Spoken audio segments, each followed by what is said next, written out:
Yo, welcome everyone once again to the We Are Gamers series. My name is Champ Tone, your host, aka Sykosys, a gamer with a passion for Jesus and gaming. And it is a true pleasure once again to grace your space this day. Today we will be having a very interesting discussion with a good friend of mine, someone who I've seen actually play. They've run Overwatch and they actually play a personal favorite of mine, Shaolin versus Wu Tang, and enjoy that game for everything it has. But he's also a special friend to me because he's also a mentor, and he's been a leader of mine that I've actually followed for a long time, and I respect. And it's my honor to introduce him today. My man, the Bishop. Welcome, Bishop. How are you? I'm good, man. I'm good. So, how's everything going on your end, brother?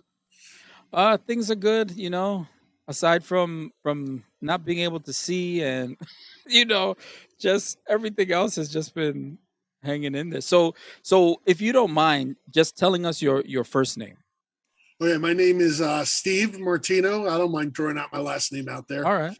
And yeah, I know you kindly refer to me as Bishop. We've been Yes. friends for a really long time, and I appreciate that. I should have used that as my gamer tag. That would have been awesome, but it was already taken, so I had to go otherwhere with it. But Yeah. thank you for having me. It's really important to be here. Thank you so much. Awesome. So what are the gamer tags that you actually use online usually? So I'm a big Xbox guy. So my Mm. Microsoft login name is Toged Chicken, but my gamer profile, my gamer name for Overwatch and for Call of Duty and for other games like that is Night Raven 75. Night Raven 75. So what meaning especially does that name have for you? Why choose that name for your online profile for people to see? Well, a Night Raven does its best work behind the scenes and in the Mm. dark, and it also kind of sounds a little fierce. And 75 is my football number from college, and it means a lot.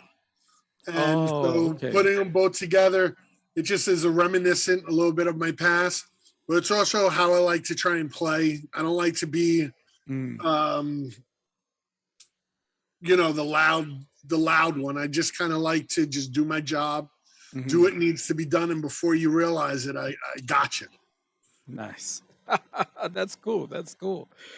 So, if you don't mind, this next question though is always a tricky one because it's about your age. So, I'll Okay. ask your age. If you don't mind giving your age, you can give the age bracket that you're in. And when did you actually start gaming? Okay. My age, I'm 48, and I started gaming. Oh gosh, my father bought me Intellivision when I was Wow. probably like 5 years old, Wow. and we had a submarine hunt. Mm. We had a Space Invaders type game Yeah. and like a Jungle Hunt type game. And I remember that because my other friends got Ataris, and my dad off the truck got off the an truck. Intellivision. So it Off was the truck. definitely off the truck. It's like, hey, look at what's in this bag. Hey, all right. Yes, that's exactly what it was like. So we got Really? that. That's funny. Yeah. And then of course, like everybody else, Nintendo just rocked our worlds and changed the game forever. Right, right. That's awesome. So your pops hooked you up with that. So what was it about video games that drew you personally to want to actually play them? Challenging my skill level. Mm, I always enjoy. I didn't quit on the games that were hard. I mm, actually liked to be challenged, and I felt like it challenged my mind. mm, Growing up like we did, we used to mm. play out in the streets. We used to do crazy stuff, right? Yeah. Football, basketball, backyard wrestling, whatever it was that we were into. But there was a place that we also could relax and challenge our minds. Mm, And that was the thing I enjoyed the most, is that it was cerebral for me. It wasn't physical. mm. That's interesting. Cause you were big into. I remember you were also big into football. Yep.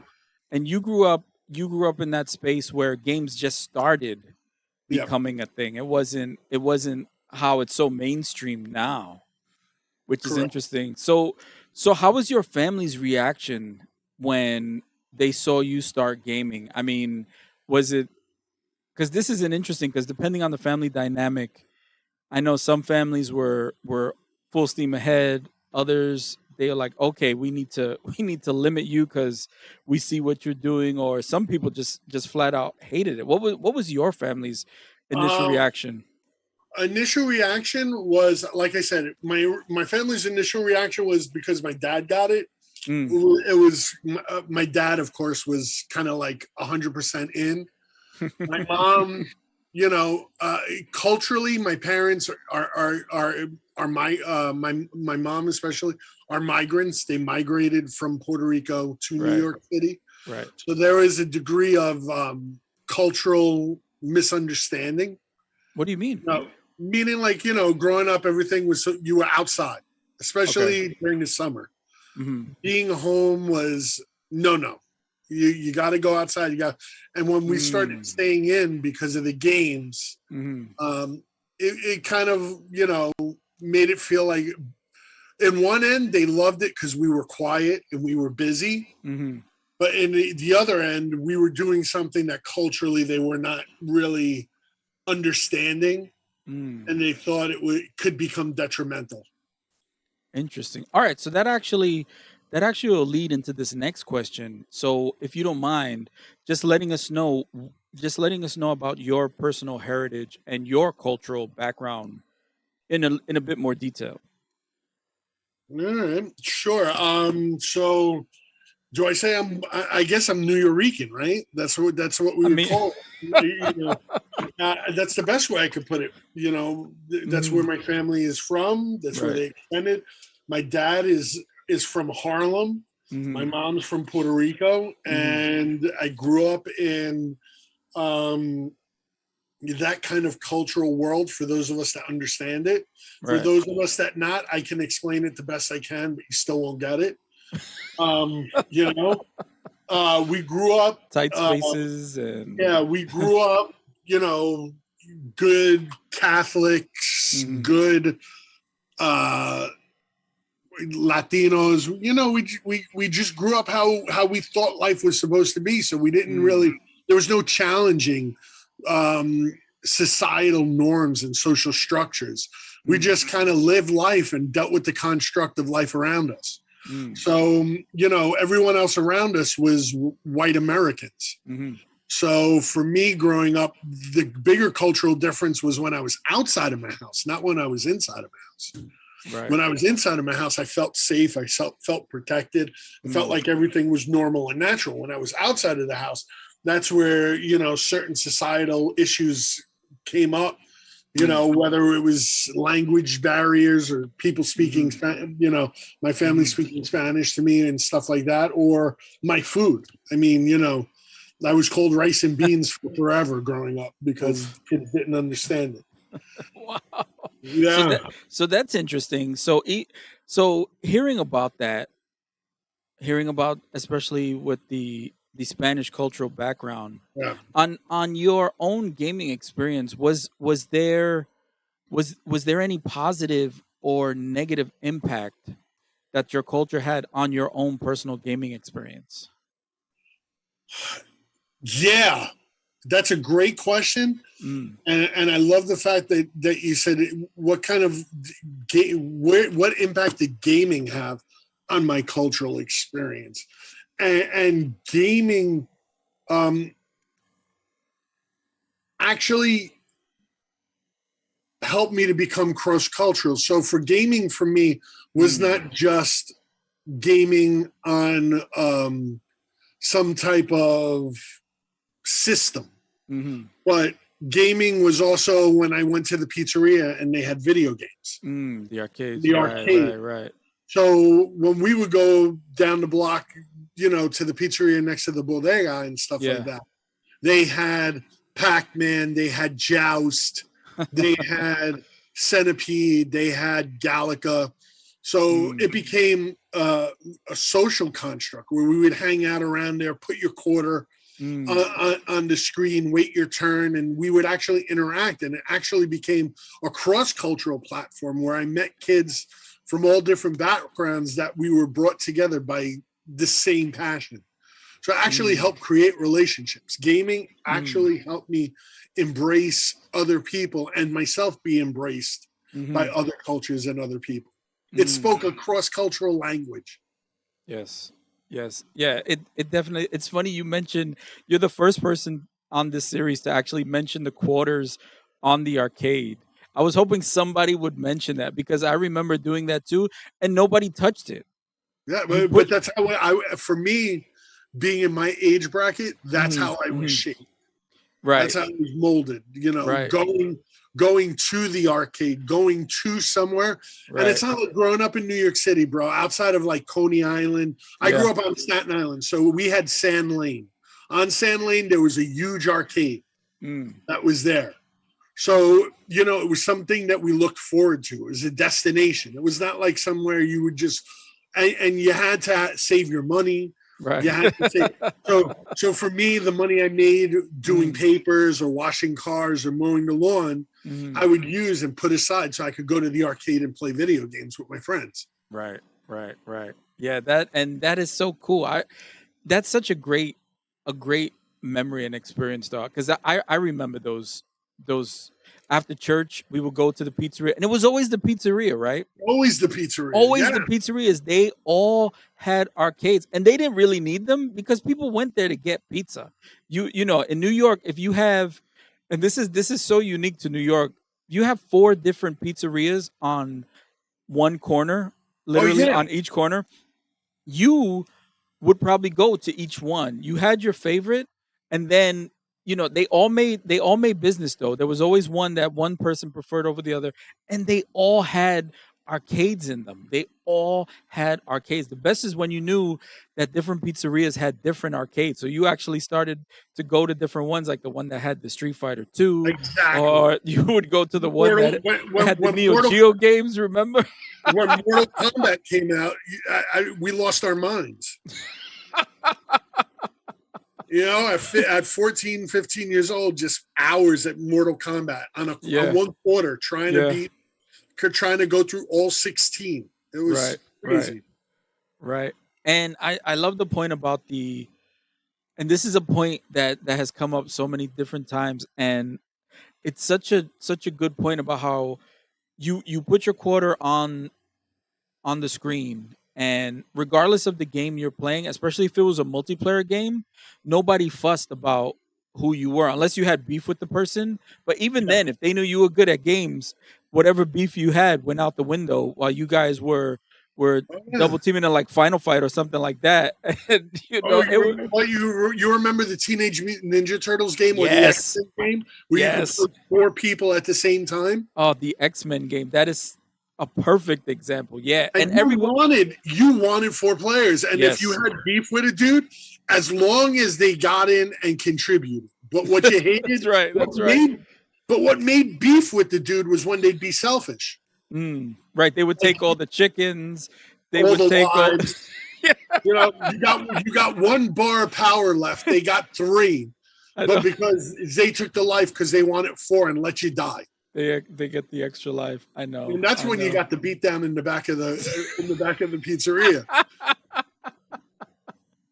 Oh man, this is so good. So you still play video games now, yes? To a certain extent? Correct. So why choose to play games still now? Like what is your motivation? What's the draw now to keep playing them? To decompress. It's definitely physical rest for me with still mental stimulation. It's a way to connect with some of my my boys, especially some of my college friends. we have a Call of Duty team that we play together on. Nice. And it's all guys over our 40s, so we don't feel bad. We're not trying to play against like some 12-year-old kid in like Santa Monica, California, who's sniping me from a mile away and then cursing you out when he snipes you. you know, we all have the similar mentality. You know, our generation, we all kind of have similar fighting mentalities. Like we're going to go for it. We're going to be out in front. We're just going to do our jobs and kind of build a team that complements each other. I hate playing against people that like cheese, you know? They hide in the corner, and they wait, and they wait, and they wait, and they wait, and they wait, and then one shot, one kill, and that's it. Not even, I hear you. I hear you about that. It's like, come on, man, come out. Let's get a good rumble fair. going. You know, it's like fight fair. So, but it's really a way to connect with people and just enjoy, you know, other people and other styles. That's a great answer. So what is your number one video game of all time? I mean, I know you've played since literally ColecoVision. So what is your number one favorite video game? This is the game that gives you the goosebumps. This is the game that you can just play it and there's no regrets. It's just like, this is just so good to play. What game is that? Before it was Madden, it was Joe Montana football. Joe Montana? You remember that? Yes, I do. So it was for Sega. It came out on Sega. I almost said Tecmo Bowl for Nintendo. Almost said Tecmo Bowl because we would always play the Giants versus Chicago because you had Walter Payton, who was super fast, but then you had Lawrence Taylor, who was the only other player in the field that could catch him. So I would say Tecmo Bowl, but because of the simplicity of it, Joe Montana pushed it aside and made it because you could change plays, and then of course Madden just changed everything. Yeah, Madden. I remember everything. Yeah, the first Madden I started with was Madden 95. Do you remember which Madden was really the one that shone for you, or it's just you've just been playing them continually, just that series? Just playing them continually, but whatever was the 1992 version, that's why I wasn't sure if it was Madden or Joe Montana that it was called. But that was the one because that was the one, you know, senior year of high school, cutting out of class, like 10 guys in the room playing against each other, making you know, playoff brackets and stuff like that. That's so crazy. You know, playoff brackets. Wow. Breaking out the 40s, getting some pies and but then, you know, getting into conversations like, dude, my mom's on, and guys just really just start talking and hanging out. Right. And then you throw in a slice at a guy being like, dude, you're bringing me down. You know, stuff like that. Those are the memories I have. You know, when video gaming was camaraderie. Yeah. You know, where you would talk junk around the TV screen. Right. You know, that's the moments. And I think that's why Madden means so much, because either Madden or Street Fighter at the arcade were the two games that people circled around and talked mad junk about. That's right. They would get mad, especially if they were like, yo, you just know how to cheese because you just kicking me in the corner. Or if you would use the Honda and just use the 100 hand slaps all the time. Yeah. They would get so upset. Yep. Or you know, if you were Cheng Li and you would just do the super kick in the corner, you know, if you would fly, you know, everything. And then Mortal Kombat, right? With Raiden, and all you do is electrocute the guys. Or Sub-Zero, you kept just freezing me and then doing the slide kick, freeze, slide kicks, freeze, slide. Dude, come on, man. I remember all those cheeses, man. Oh my goodness. So that's good. So that'll lead us into this next question though, because you have some great memories. What's that one gaming memory though? That one moment around gaming that you will just never ever forget? Like that one that sticks out from the rest. What is that one moment? When Mortal Kombat Scorpion beat the game on a quarter. And there were like 40 people around the game watching. You actually did it in the arcade, and everyone was like, "Whoa!" and people were walking into the arcade, and people are turning around going, "Shh, be quiet." Like literally making people shut up because everybody was watching. Wow. And your hands are sweaty, you remember? Yeah. You're wiping them on your shirt and your pants. That's right. Because it was a knob and a joystick and the buttons. And the So buttons. if your hand got sweaty on the joystick, you would slip off the moves. Right. That was the memory. Wow. So you were the guy that was running it. And it's so cool that when that happens. I've done that with Killer Instinct. Yes, I remember. Killer Instinct. Yes, Killer Instinct. But yeah, Mortal Kombat was definitely, because Mortal Kombat was really hard. Yeah, I remember Mortal Kombat was just their whole system was really hard. That's why it was such a good game to play. But yeah, standing around, and it's cool because people are walking in and they see the crowd and they want to see what the heck is going on. Why is everybody? But for 9 times out of 10, they knew what was happening. They were like, "Oh, this guy's popping off. Let's see what's going on." You know what I mean? If it wasn't 2 people going 1-to-1 like 10 times in a row, and it was just their friends watching to see who was going to win, it was usually somebody just rocking the game. Who did you use? You said Scorpion, right? Yeah. Oh man. And then when you won, and then I know you were like, what did you do? You just stood there and everybody was like, "Oh." Yeah. So at the end,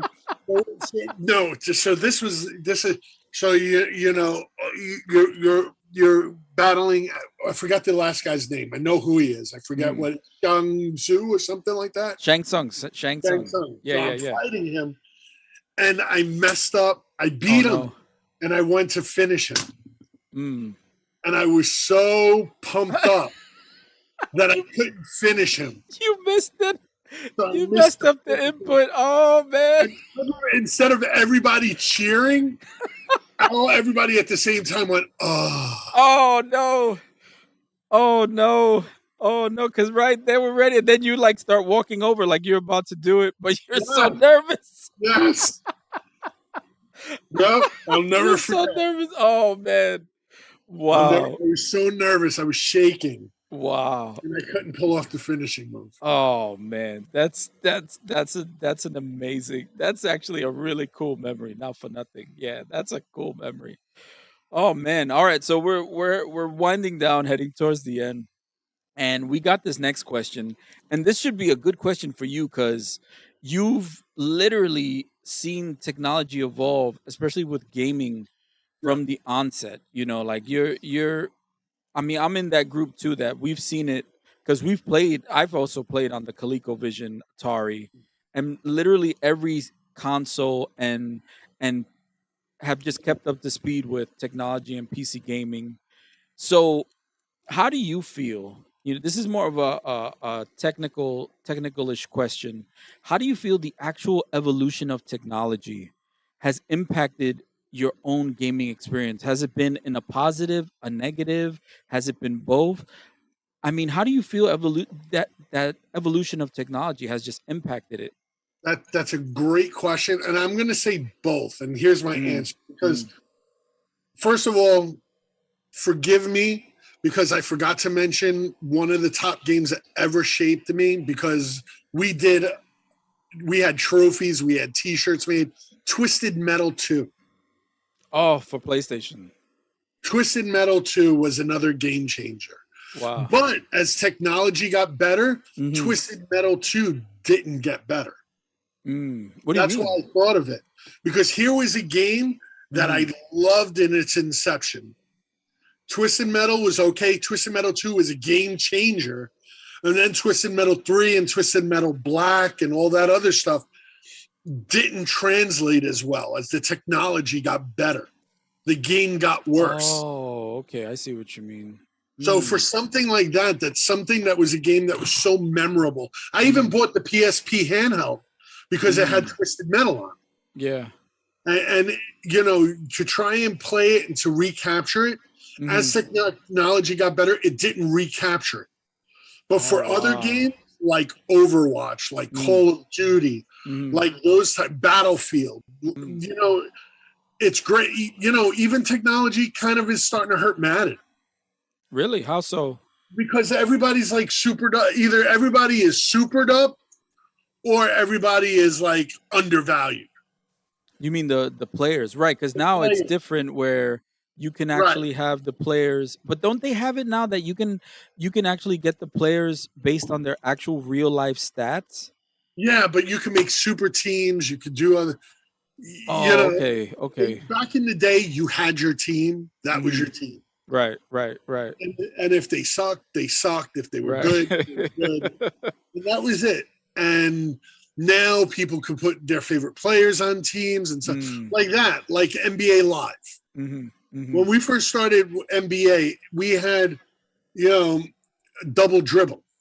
Yeah, that's right. Or Jordan versus Bird. Remember Or that? Jordan versus Bird, right? Or what was the other one?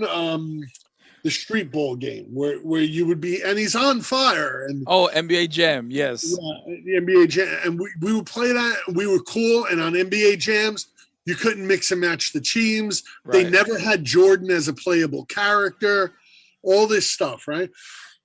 And now it's kind of like, Mm, you know, the edge and all that has taken some of the fun out of games. mm, So that's why I like the shooters better than the sport games, because you can only power up so much. So for me, like mm, Overwatch, hmm, hmm, like Borderlands, like stuff hmm. like that, you can only power up so much, and Yeah. the competition grows with you, which is cool. In other Mm, ones, you could create super teams, and it's not as fun no more. just rolling ahead and stomping. That's Yeah, interesting. And yeah, yeah. Cause right, cause before you had the team. Cause I remember I was big into Madden when I was in high school, and I would always yeah. pick the Giants because I'm a New York fan, and you It probably was your always pick team, right? Dallas Yeah, because you're a Dallas fan. And if the Giants were good that year the game was amazing. And the Giants played good for a long time, so they actually had good right. teams for a while. And it's like, why would anyone pick a team like Denver when Denver had no one back then? You know, Or like those. Detroit, right? Right. That was when they were just so bad. And I mean, the Dallas Giant rivalry was so big then. Like even in the games it reflected because I remember you would always have and it was so weird, right? There was always a Giant fan, and then you always had the Dallas fan.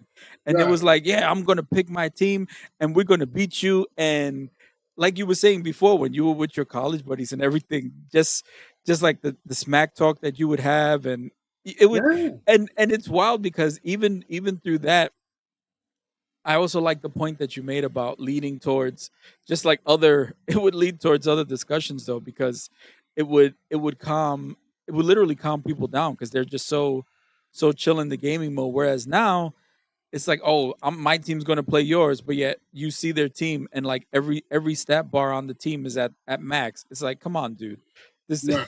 why am I going to play you? And if you I and if you, back in the day, if you were really good at Madden and you were mm, playing a beginner, you would pick Detroit.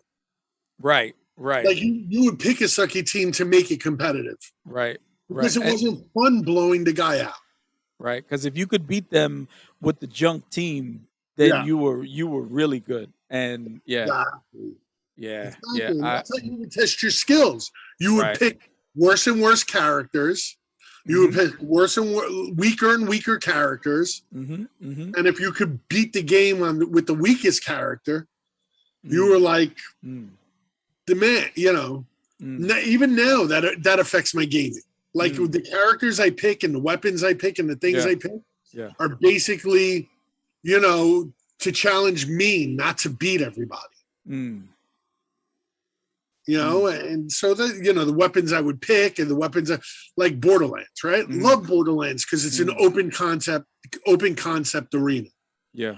But to fight the same enemy 42 times to get an unbeatable gun, Right. Right. yeah, you know, that doesn't appeal to me. Mm, I beat mm-hmm. the guy without the unbeatable gun. Right. Right. Why do I need it now? Yep. You know, so it was always a question of challenge. It was always about the opponents. It was never about the player. Mm, mm, You know? mm-hmm. Mm-hmm. Mm-hmm. Yeah. I feel that. I feel that. I totally feel that. because I've experienced the same. But where we come from too, games were hard. Yeah, You had to be good, and that was part of the challenge, because you weren't good by simply just picking up a game and like even throwing some money at it. right. You had to understand movements. You had to understand your controller, like to the point that you knew when you could jump, when you couldn't jump in certain Exactly. games. You know what I mean? And that gave, because the cerebral impact, like you said, I was glad you pointed that out too, because sometimes nowadays, especially, the cerebral impact isn't as high depending on the game. And right, if you have the best gun that one shots everyone, what the heck is the point of that? You know what I mean? It's like, Right. but on the flip side, because I remember GoldenEye, and GoldenEye had golden guns. You remember that, right? Golden gun, which yes. was which was the one shot. So if everyone had Had, the golden gun, suddenly it was like, all right, yeah. who's gonna get who first? You know what I mean? But And what then was more fun, playing with the golden gun or playing slap? Playing with the slaps yeah, on. the slap was definitely just running around. Running around just slapping people in GoldenEye, bam! Because it didn't matter who you were. No, there was right. You could have been odd job or whatever, and Yeah, because I remember he was the shorter one, so he was harder to hit with yeah, the because guns. you I were remember. standing up, but you'd be slapping people on the kneecaps. Bam, bam, bam. Yeah.